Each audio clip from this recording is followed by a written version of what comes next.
মা, ও মা, হ্যাঁ, জল খাবারে কি বানাচ্ছো গো আজকে?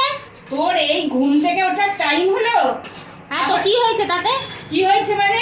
তুই ঘুম থেকে এই উঠলি, আবার উঠে এসে জিজ্ঞেস করছিস জল খাবার? আজকে কোনো জল খাবার হবে না। কেন? আমি তোমাদের একমাত্র কন্যা সন্তান না? যেখানে ভালো পাবি সেখানে চলে যা, মাথা গরম আরে করবি এত না। রাগ করতে নেই, শোনো না, কি বানাচ্ছো? রোজ রোজ ওই এক খাবার, আর একঘেয়েমি লাগছে, ভালো লাগছে না। নিজে করে খা, নইলে অন্যের বাড়িতে গিয়ে জল খাবারটা খেয়ে আয়। আমি তোমার বাড়ির মেয়ে, আমি অন্যের বাড়ি যাবো কেন? তাহলে কেউ ভালো আমাকে নিয়ে লাগছে না যাবে? যাবো, তাহলে মুখ বুঝে এখানেই থাকবি, যা দেবো তাই খাবি। না, এরকম কথা তো ছিল না। ছিল কি না ছিল দেখিয়ে দেবো, আয়। তোমাকে খন্তি নিয়ে খেয়ে গিয়ে আসতে বলেছে, ওখান থেকে খন্তি রান্না করছো, খন্তি দিয়ে রান্না করো। যা গিয়ে আগে মুখ ধো, কাজের কাজ কর। মুখ পরে দেবো, আগে খাবার খেতে হয়, তারপর মুখ ধুতে হয়। তোর থেকে আমি শিখবো কি করতে হয় না করতে হয়। হ্যাঁ। দাঁড়া তো।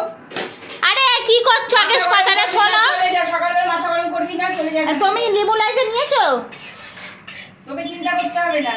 না, আমাকেই তো সব দেখতে দেখতে হবে ঠিক মতো। হ্যাঁ হ্যাঁ, যা এখান থেকে, ভাগ। ও মা, আমি 10 টাকা খুঁজে পাচ্ছিলাম না। কি হয়েছে? কিছু না, আসছি।